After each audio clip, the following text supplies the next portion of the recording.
We're looking at Esther again this evening.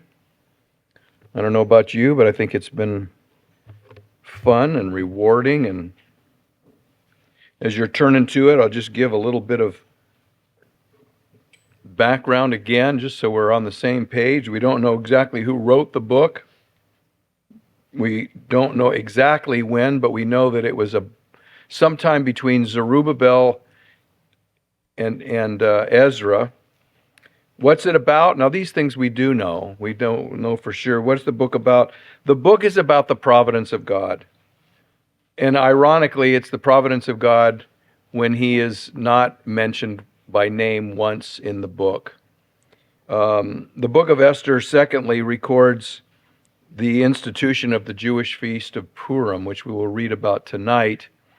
And then we'll have some other instruction on that in a little bit. And as always, whenever we're studying any book of the Bible, but particularly we need to be mindful of this when we're studying the Old Testament, is where's Christ in the book? And I don't know if you remember, but we've pointed out the last couple weeks, there's two characters in the book, main characters who point to Christ. They point forward to Christ. The first one is Esther herself, who was, and I think it's important you listen to the words, she was willing to die in hopes of saving her people, which is a picture that looks forward to Christ, who did die to absolutely save his people.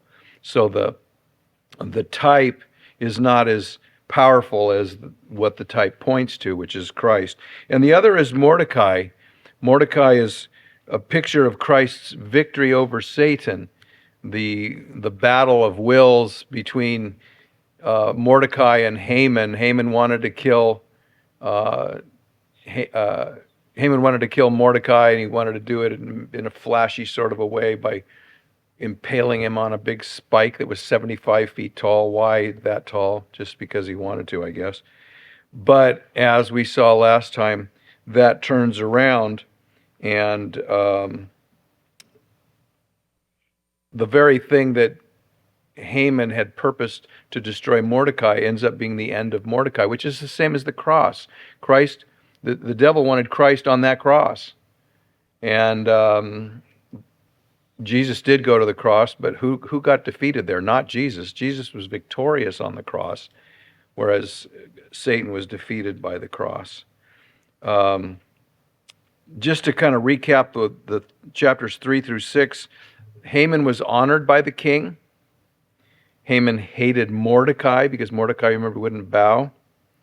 The king was reminded because of a providential insomnia one night that he couldn't sleep, so he said, "Bring me the book and read to me about my kingdom." So he's reading the annals of the chronicles of his kingdom, and he's reminded as they're reading to him about how Mordecai overheard about a plot to kill the king, to assassinate the king. He told Esther, Esther told the king, and the plot was foiled. And so because the king had forgotten about this, and then because he was providentially awake that night and asked to read the book, and providentially they opened up to those portions of the book, Mordecai ends up being honored by the king. And Haman thinks that the king wants to honor him. So he's, "Oh man, do it up big." He goes, "Okay, do everything you just said. Just do it for Mordecai, who he hated." It's a really interesting thing.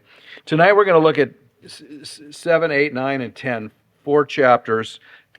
Chapter 10 only has 3 verses. It's just an epilogue to the book. And as we have done in the past,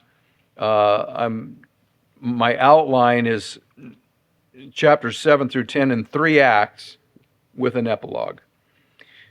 So Act 1 for tonight in chapter 7, I've entitled Poetic Justice Some More.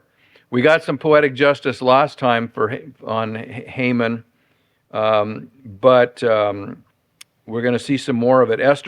Scene 1 is Esther's second dinner party. Remember, she had a dinner party last time, and the king said, "Anything you want, whatever you want." And we don't know why, but she said, "I want to have another dinner party tomorrow." Who knows why, but that's what she asked for. But now this is the second dinner party. It's quite a party. It goes on for a couple of days. And the second day, the king asks Esther, what is it you want? You can have anything you want. So in verses 3 through 4, Esther gives her request. She begins by identifying herself as being Jewish. And then she said, my people are going to be destroyed. Please spare my people. So let's read those first 4 verses of chapter 7. So the king and Haman went to dine with Queen Esther at her second dinner party. And on the second day, at the banquet of wine, the king again said to Esther, what's your petition? Queen Esther, it shall be granted to you. And what is your request? Up to half the kingdom. It shall be done. Then Queen Esther answered and said, if I have found favor in your sight, O king, if it pleases the king, let my life be given me at my petition, and my people at my request. For we have been sold, my people and I, to be destroyed, to be killed, and to be annihilated. Had we been sold as male and female slaves, I would have held my tongue, although the enemy could never compensate for the king's losses. So here, the king knew that there was a law that he signed into order, an order that he signed into law to kill the Jews. And she says, my people are going to be annihilated. So she's revealing that she's Jewish. And she's asking him to turn the thing around. So scene 2, the king spares the Jews, but he doesn't spare Haman, ironically enough. In verse 5, the king says, who sold your people to be destroyed? Esther replies in verse 6, Haman.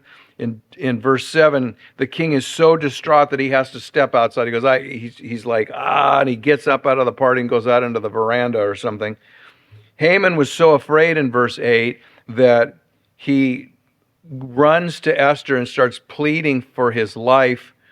But when the king returned, he saw Haman in whatever position we can imagine, but we don't need to. He was in some position that gave the king the impression that he was assaulting her. And so let's read that. Verses 4. I'm looking at the wrong chapter, excuse me. Verses 5 through 8.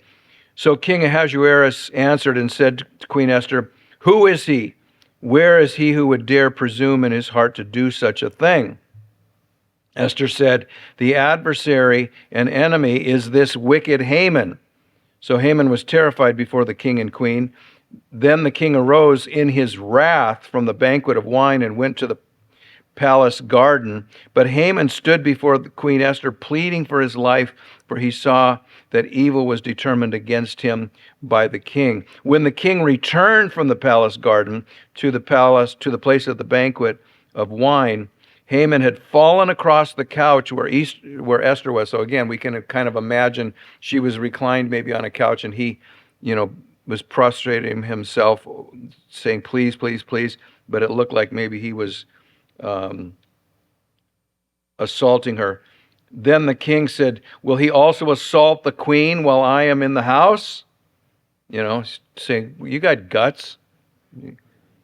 As the word left the king's mouth, they covered Haman's face. In verse 9 and verse 10, again, here's a providence, a servant. We don't even know who this guy was or why he was there, but a servant who knew about Haman's plot to kill Mordecai suggests to the king to put Haman on the spike that Haman planned for Mordecai's execution. Who was this guy? But he was put there by God to say, Haman has made this plot to kill Mordecai. Why don't you just have Mordecai killed the way he was going to kill Mordecai? It's so interesting to me. You could clear the dockets of most courts in our land if you sued somebody and you lost, you had to give them what you were suing for. It would be a lot less frivolous lawsuits. But so that's what they do, and so that's exactly what they did. Now, Harbona, one of the eunuchs, said to the king, "Look, the gallows, or the spike, 50 cubits high, that's 75 feet high, which Haman made for Mordecai, who spoke good on the king's behalf, is standing in the house of Haman." And then the king said, "Hang him on it." So they hanged Haman on the gallows, on the spike, that he had prepared for Mordecai. Then the king's wrath was subsided. Interesting. The third scene of this second act, Esther gets Haman's house and Mordecai gets Haman's ring. Now that Haman's out of the way, the king's feeling rather benevolent, so he decides to give. Haman probably had a pretty nice place. He was number 2 in the whole Persian Empire. And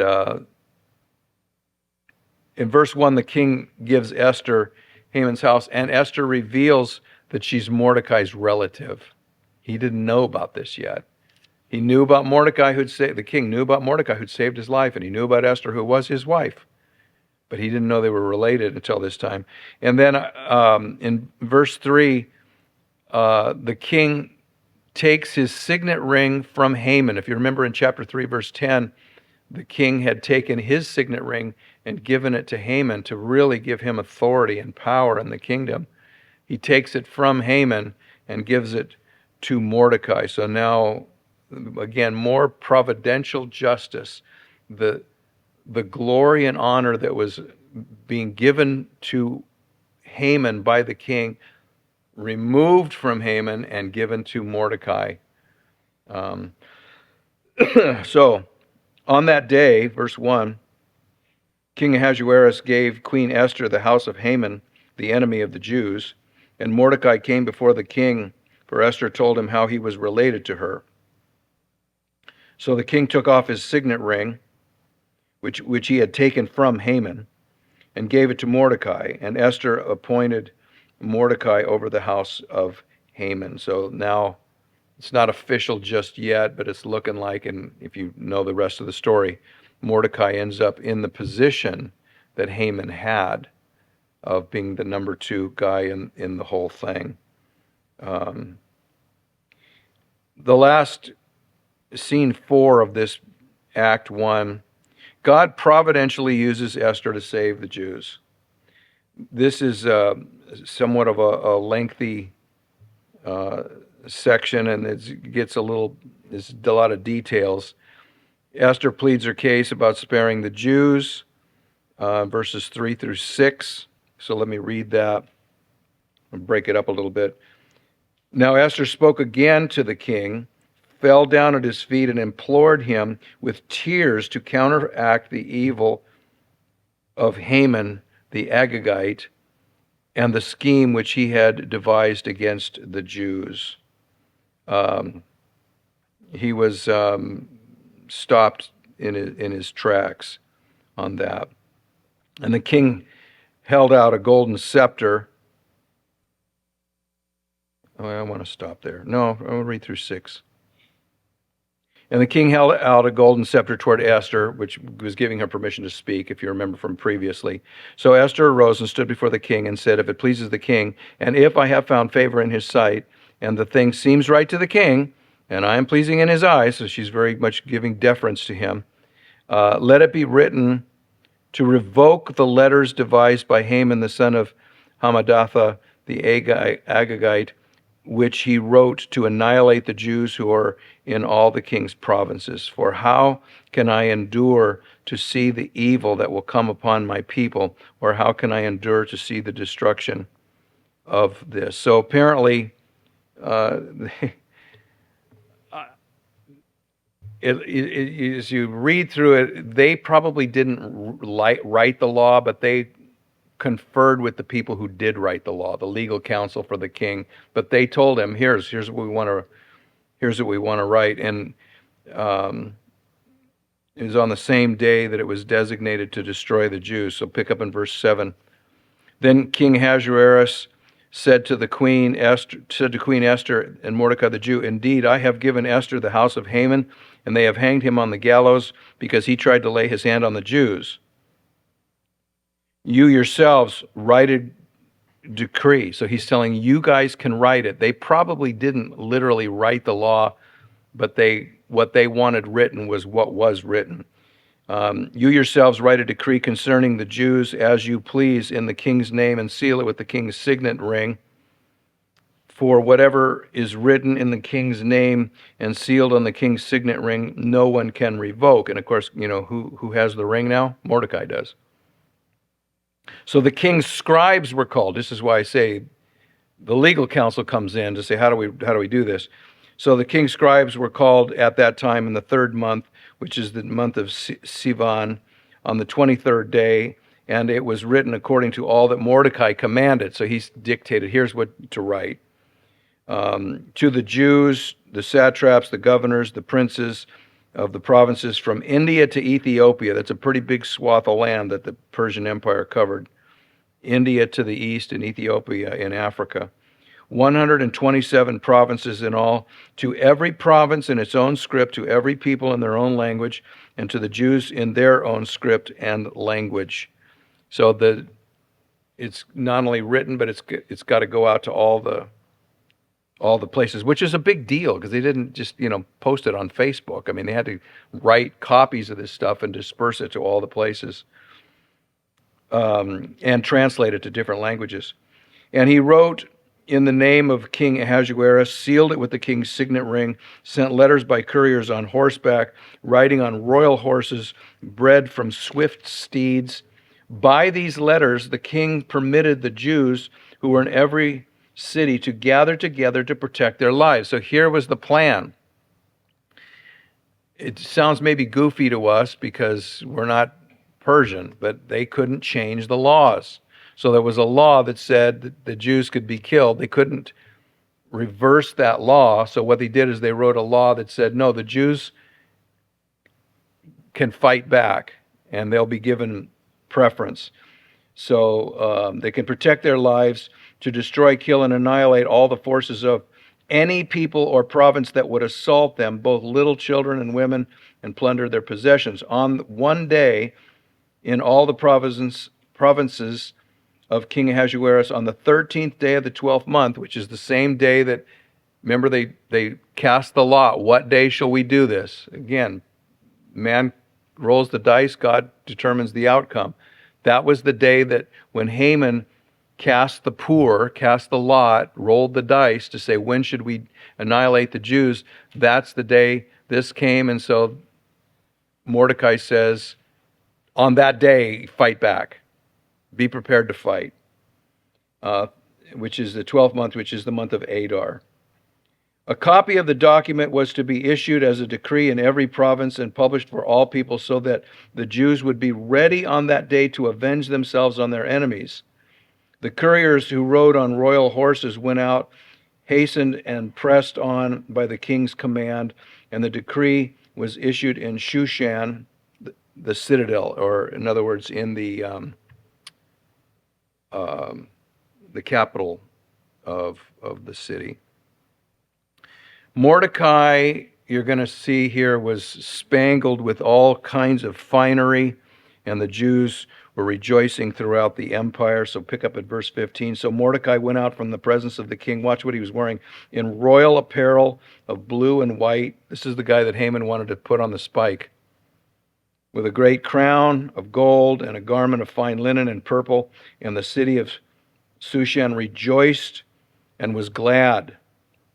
And the Jews had light and gladness, joy and honor in every province and city. Wherever the king's command and decree came, the Jews had joy and gladness, a feast and a holiday. Then many of the people of the land became Jews because of the fear of the Jews fell on them. So many people who were not Jewish converted and became Jewish on this thing. Now, as we're going to see before we're done here tonight, what they did at the enacting of this law that said the Jews could defend themselves and could fight back and kill the people who were coming after them,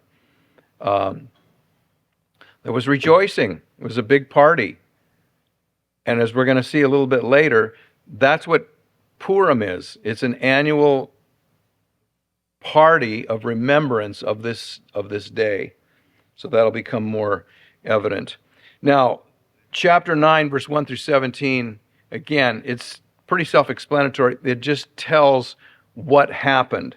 It's the record of the Jews destroying their tormentors. So let's read that. Now in the 12th month, that is the month of Adar, on the 13th day, the time came for the king's command and his decree to be executed. On the day that the enemies of the Jews had hoped to overpower them, the opposite occurred, in that all the Jews themselves overpowered those who hated them. The Jews gathered together in their cities throughout, watch this, all the provinces of King Ahasuerus. So again, he's got this vast Persian Empire, and the Jews that were scattered all over, this was happening every place there was Jewish people, to lay hands on those who sought their harm, and no one could withstand them. Put flesh and blood on this. The Jewish people were in a minority, and yet, because God was with them, they overpowered everybody. And that seems to a lot of times be the history of the Jewish nation, from David and Goliath on. No one could withstand them because the fear of them fell on all the people. That's God. That's the providence of God. And all the officials of the provinces, satraps and governors, and all those doing the king's work helped the Jews because the fear of Mordecai fell on them. So they had the fear of God, and then they had the fear of Mordecai. For Mordecai was great in the king's palace, and his fame spread throughout all the provinces. For this man Mordecai became increasingly prominent. So again, the reversal here. Haman was the one who's on top of the heap, and he wants to kill Mordecai and all the Jews. Now all the Jews are saved. Haman's dead, and Mordecai is taking Haman's position of prominence. Verse 5, thus the Jews defeated all their enemies with the stroke of the sword, with slaughter and destruction, and did what they pleased with those who hated them. And in Shushan, the citadel of the Jews, they killed and destroyed 500 men, and then it lists some of their names, which I'm not going to mess with. Verse 10, the 10 sons of Haman, the son of Hammedatha, the enemy of the Jews, they killed, but they did not lay a hand on the plunder. This is going to be repeated, I think, 3 times. They killed the people, but they didn't kill them.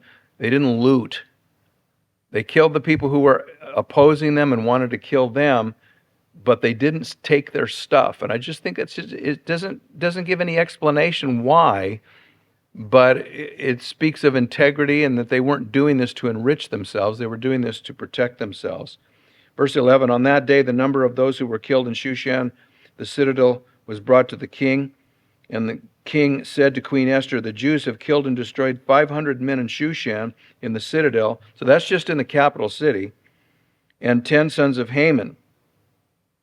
What have they done with the rest of the king's provinces? Now, what is your petition? It shall be granted to you. So he's telling Esther, what do you want? Well, you're in the driver's seat on this. It shall be granted to you, or what is your further request? It shall be done. Esther said, if it pleases the king, let it be granted to the Jews who are in Shushan to do it again tomorrow. Let's make sure. There's no ceasefire on this thing. It's going to be finished. They're going to work until it's done. Do it again tomorrow according to today's decree. And now here's something interesting. And let Haman's 10 sons be hanged on the gallows. Haman had 10 sons. Impale them too. Now, I wrote to myself, this may not have been right, but it ends up that it was commanded by the king in chapter 9, which we'll get to, in verse 25, we'll get to in just a few moments. So the king commanded this to be done. The decree was issued in Shushan. Again, that's the capital city. And they hanged Haman's 10 sons. Again, God's pretty specific about not punishing the children for the sins of the parents. Now, again, there's one major exception, and that's that all of us are born spiritually dead because of the sins of our father Adam. But if I commit a crime, my kids are not to be punished for it. That's just the way the law says, and it's just to be that way. But in this case, he said, no, we're going to get Haman's sons as well. So verse 15, and the Jews who were in Shushan gathered together again on the 14th day of the month of Adar, and killed 300 men in Shushan, but they did not lay a hand on the plunder. As it says again. The remainder of the Jews in the king's provinces gathered together and protected their lives, had rest from their enemies, and killed 75,000 of their enemies. That's probably empire-wide. But they did not lay a hand on the plunder. There's the third time that it's emphasized that they were not out to enrich themselves. This was on the 13th day of the month of Adar, and on the 14th of the month they rested and made it a day of feasting and gladness. Act 3, the Feast of Purim. The Feast of Purim is established. I'll say a couple of words about this and then we'll read it. The Feast of Purim, I mentioned this earlier in the book of Esther. The Feast of Purim was not initiated or commanded by God. It is a tradition that God had no comment on, because God has no word with words. There's no comment by God on anything in this book. It's just the record that is what happened. It's not a bad thing. And let's face it, this was a pretty big deal.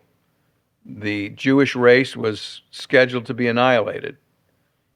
And God turned it around and the opposite happened. The Jewish race flourished and those who opposed them were annihilated.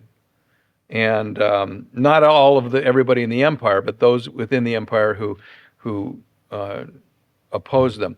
And again, I'm not bringing this up for political purposes, but when people say that Israel today is guilty of wanting to practice genocide on Palestinians, that's absurd for two reasons. First of all, it's the people surrounding Israel who have said over and over and over again publicly with words, we want to remove them from the planet. They need to be wiped off the face of the map. There needs to be no more Israel. That's genocide.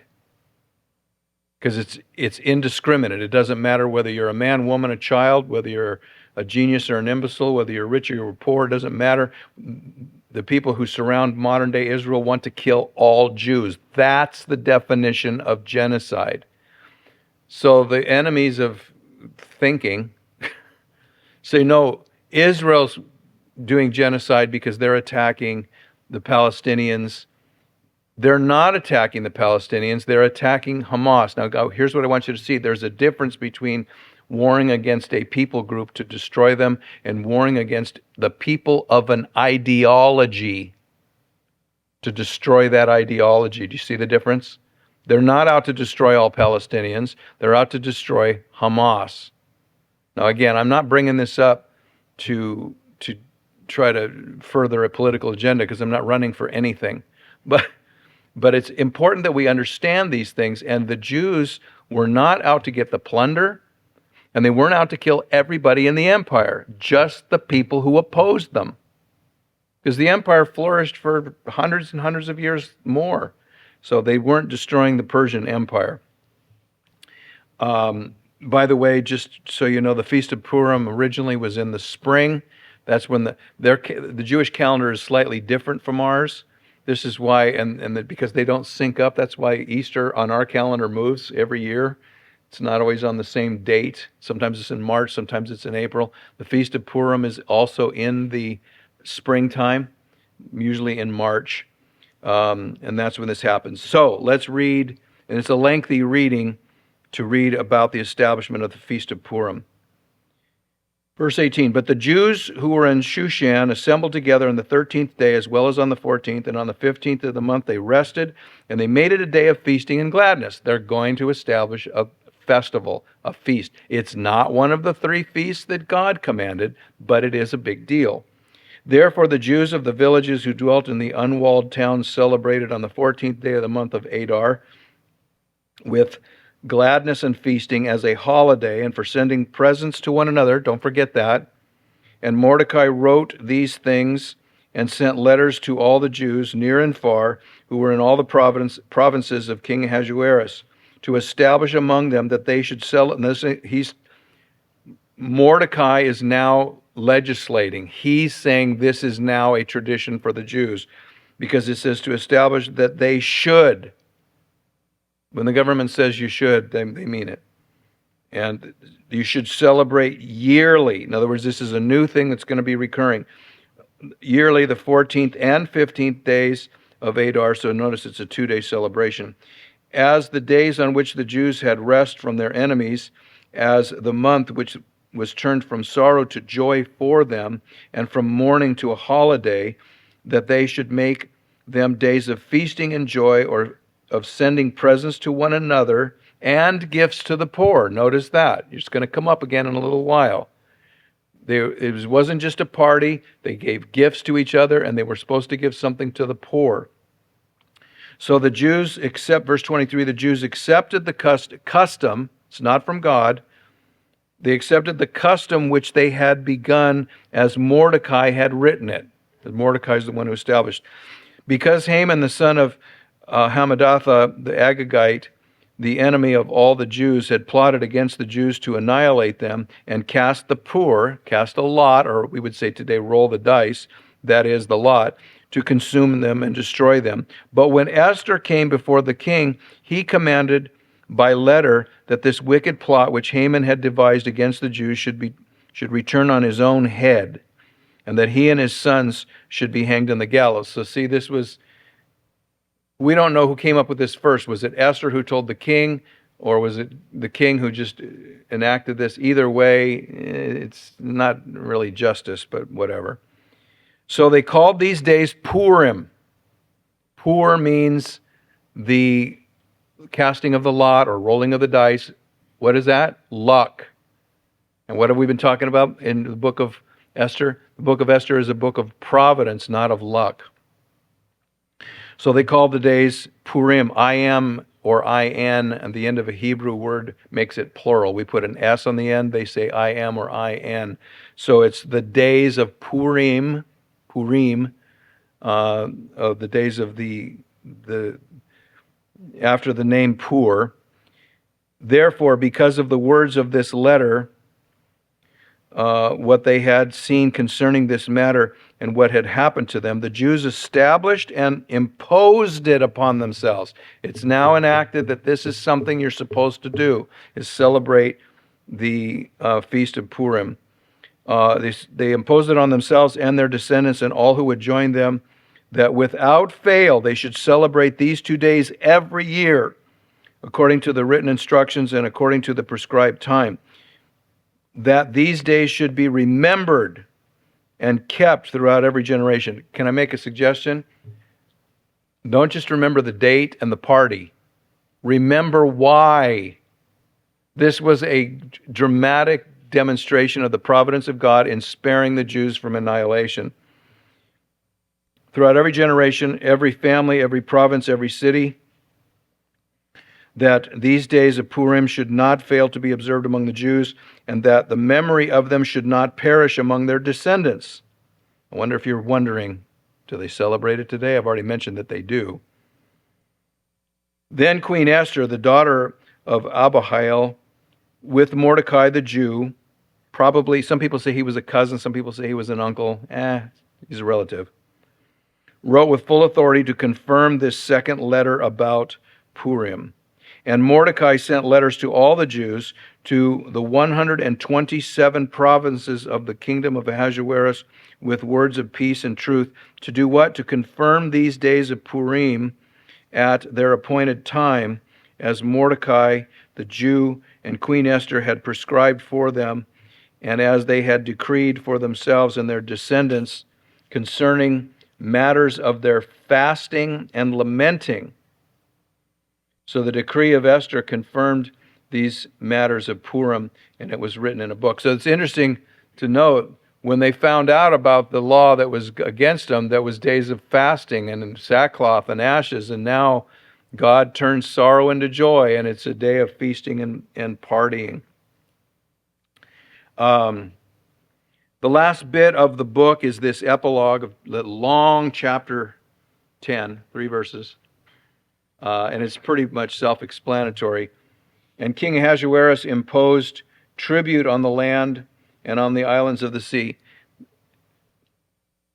This is shocking, but the government taxed people. It's nothing new, people. It's nothing new. The government lives to pick our pockets.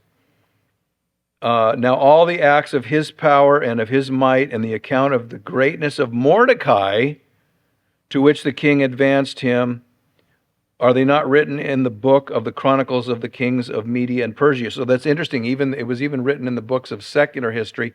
Remember, it was in the king's insomnia that he had those books read, and he found out that Mordecai had saved his life, and now Mordecai's in the book as being great.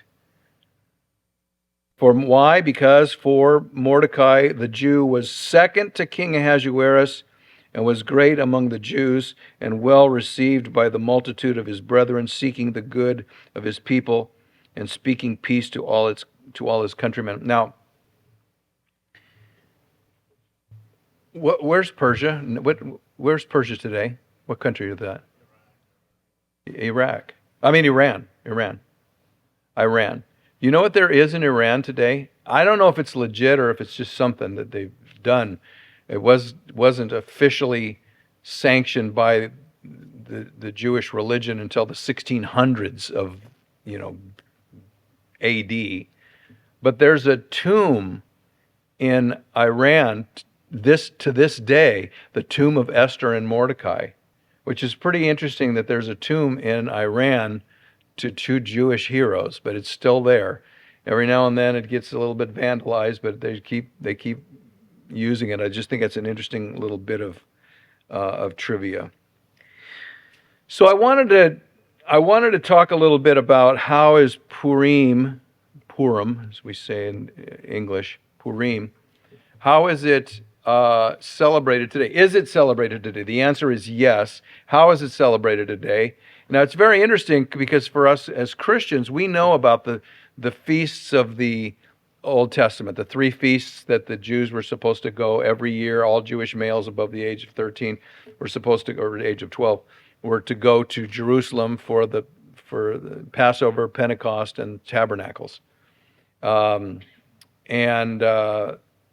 those are commanded by God. And this was a tradition invented by men. It's not bad. It's a good thing. But how is it celebrated today? So I'm poking around to see how is it celebrated today to educate myself so that I can pass it on to you. And I thought, you know what? Good old YouTube videos, There's a YouTube video on everything. I actually have watched a YouTube video to do brain surgery, and I can't find anybody who'll let me do it, but I'm prepared because of YouTube videos. Well, there's a bunch of YouTube videos, shocks, about how Purim is celebrated by Jews today in modern times. Most of them were saying the same things, but I picked one that says the same thing as the rest of them, but I think it's kind of interesting, so roll it. Okay, I don't show this to criticize, but it's a rather godless holiday. Now, if you know anything about modern day Judaism, I mean, I say this so often, it's probably is boring to hear it again. There hasn't been any biblical Judaism since 70 AD because biblical Judaism requires priests, temples, and sacrifices. They haven't been done since then. So everything in the Jewish religion it's observing traditions, but it's gutted from what God said that the Jewish religion is supposed to be, which is priests, temples, and sacrifices. You don't have to believe in God to be Jewish. There are the small number of Orthodox Jewish people who are frequently looked down upon by other Jews because they're deemed to be too fanatical. There's small sects of Orthodox Jews. The majority in America, well, maybe not the majority. A large number of those in America are what's called conservative Jews. They practice the religion to varying degrees. And then there's Reform. Don't let that confuse you. They're not Reformed the way Christians who are Reformed are Reformed. Reformed Jewish people are very liberal.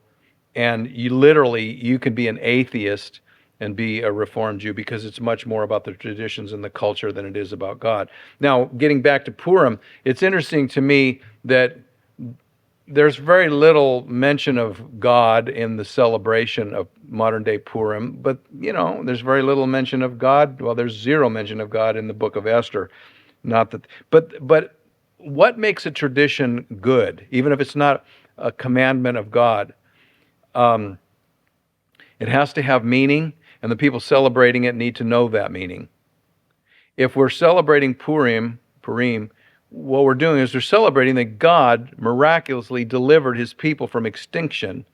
It is fine for it to be a day of rejoicing and happiness, but did you notice a few things that have kind of grown and become a big part of it that have nothing to do with anything in the Bible or anything, period? Like drinking until, it's written down, drink until you cannot say this or that, and the triangular cookies. They call them Haman's ears. What does that have to do with anything? It's just kind of interesting. Any kind of traditions of where there's either little or no meaning to them, or when people don't know or remember what the meaning is. This is why it's so important that we understand, for instance, as Christians, that we understand what baptism is and what communion is. We don't just do this mindless ritual. But lest we be tempted to throw stones, which we shouldn't do, I would just like to leave with you this thought. How many people who profess faith in Christ celebrate Christmas and Easter and have no idea what it's about and have all kinds of traditions that are more important than what it's about? This is what people do. This is what religion does. Religion always drifts away from the point and the meaning, it seems, to the man-made things that are added to it. I love the fact that this lady, who is a Jewish educator, she says it's like Jewish Halloween. Gee, that's something to be excited about, Again, it's got roots in something that is good and meaningful, but it has drifted from that. But haven't a lot of people who name the name of Jesus drifted from what Christmas and Easter are about too? So, I wrote down here, celebrating Christmas and Easter with little or no thought of the biblical meaning, or with similarly godless traditions that have no connection. And don't forget, if you're going to party, you have to use excessive amounts of alcohol. And I know it's for fun, but the fact that the teacher there says, "You really supposed to drink this much?" "Yep, I love this holiday." I'm not criticizing her. I'm just saying this is what happens. Let's not let that happen to us with our biblical, because Christmas and Easter are not commanded by God to be celebrated by Christians. They're not commanded to be celebrated. It's just tradition that we celebrate them. And it's not bad that we do. But let's make sure that even with all of our fun and festive foods and everything else we do, we don't forget what it's really about. Okay, so that's the book of Esther, and that's a whirlwind tour of the Feast of Purim as celebrated the first time in Esther and then to this day.